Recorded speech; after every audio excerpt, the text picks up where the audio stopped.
Well, hello everybody, and welcome to an exciting episode of Cooking with Country. I'm your host, Tacitus. Well, I'm in the shape of a bee if you're watching, so the reason why is because we're doing things differently. We're talking about the history of the birds and the bees.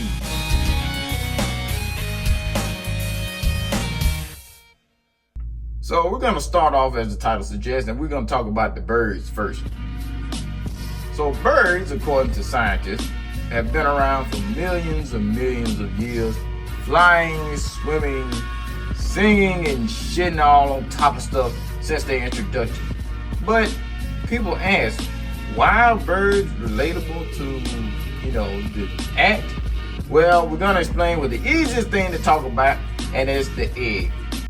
Well, actually, it's not really that easy to talk about, but bear with me. I'm gonna try to connect the pieces, all right? So we start within the egg, and fertilization takes place even well before the egg is laid. But during this whole process, billions of cells begin to form more and more shapes, and a heartbeat begins after these shapes form, and we get these little light-looking creatures. But anyway, we get a heartbeat, and then blood vessels begin to emerge, and everything else starts to happen. And soon the little nugget begins its beautiful transformation into a single breathing, oh God, it's just so hideous. If you're watching this, it's just bad. But anyway, it begins its beautiful transformation into a singing, breathing, shit on a car windshield creation that will fly, swim, walk around, shit even more, until it begins its own copulation process one day. But here's the thing about it is that, well, bird reproduction systems are way different than ours. So, like I said, why are we even mentioning birds? But the other thing is that birds got one hole as well. And bird sex looks weird. So what the female does is that she'll bow her head down and let the male know that she's ready to do the do. And they're birds, but they do it doggy style. But when you see birds do it, the pieces don't look like they go together, but they do, because, that's why we got more birds. It has to go together. But this is why I'm saying that trying to explain this to children is not the best. But how do we get to the taboo section of birds and bees doing it? Well, let's just hop on over to the bees. Bees are known as the world's most effective pollinators. They fly from flower to flower, exchanging pollen to asexual flowers who can't get their lazy ass up and do it themselves.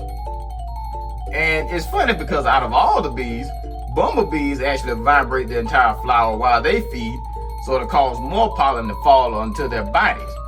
Then it will go to another flower performing the same jiggly twerking motion and release that pollen onto that lazy ass flower as well. But again, we're talking about two different things. So how do bees have sex? Easy. They do it in the air. So what bees do it, if you're lucky enough, you could do it in the Mile High Club. But here's the problem. The male dies shortly after because their sole purpose is just to make a baby, and that's it. So yeah, it's basically post-nut clarity times 100. So what happens is that after the male ejaculates, pretty much just blows his own guts out. So it's the biggest ejaculation of all of humanity, to the point that you just ultimately just kill yourself. Bees also do this weird thing too. When they land on a female, they kind of like just beat the top of their heads and shit. I don't know what it's for, but I think it's for scent purposes or something like that. It's really weird. But anyway, back to it. So again, where does that taboo ideology come from, even though birds and bees don't like each other?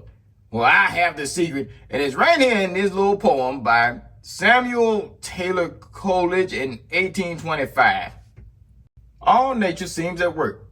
Slugs leave their lair, bees are stirring, birds are on the wing, and winter slumbering in the open air, wears his smiling face a dream of spring. And I, the while, the sole unbusy thing, nor honey make, nor pair, nor build, nor sing.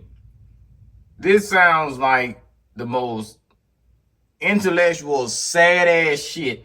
Like, it just, what are you talking about? So basically, he's just watching life goes on, right? Life is going on, and he's just sitting there not doing nothing. Okay, put the pen down, go outside, beat your dick off in the snow or whatever you're doing. I'm sorry, let's just get back to the point, everybody. So another phrase to stick by is it takes two to tango, and well, even though that is true for bees, it's a little bit different. So for a male and female bee, yeah, they can make young, but the female can make young asexually as well. But when the male and female make young, it's female, and if a female makes one, then it's a male, which would be that lone male bee. But in the off chance that the male bee does have offspring that comes out of male, it's usually going to be sterile, and they're going to kill them soon as he's born. But the male will share all of his 16 chromosomes, and the female only share half of those. So the babies are going to come out having at least 75% of the father's genes. But for gene diversity, what the female has to do is get a couple more suitors, get them all together with a glass of wine, and have a really good time. Now, ladies, this doesn't necessarily mean just go out and sleep whatever you want to, because, I mean, once that man copulates, I mean, it's pretty much just him. And men, I know it seems kind of whorish, but this is the best thing for her because she needs diversity in the whole colony.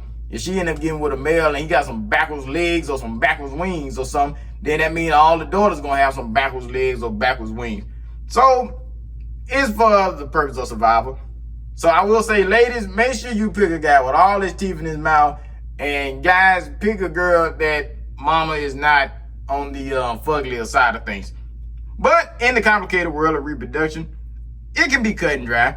I suggest when it comes to teaching children, I mean, if you want to use the birds and the bees as a phrase, so you don't have to necessarily say the word sex in front of a minor, it's about the best thing to do. But I wouldn't try to actually use birds and bees as a topic because it can get kind of complicated. It can get way more complicated, and I'm just tired of making this video because it was getting very complicated for me, and I have experience dealing with these things. Look at me, I'm a fucking bee.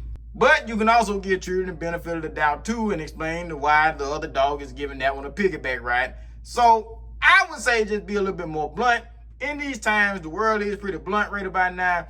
It ain't gonna hurt them any more than what's going on now. So, like I said, be knowledgeable. Don't be scared. It's gonna be okay. And I hope that you enjoyed this video. If you made it this far, please join me for the next one. I'm going to start making them shorter and more engaging. So thank y'all for tuning in, and I'll see y'all on the next one.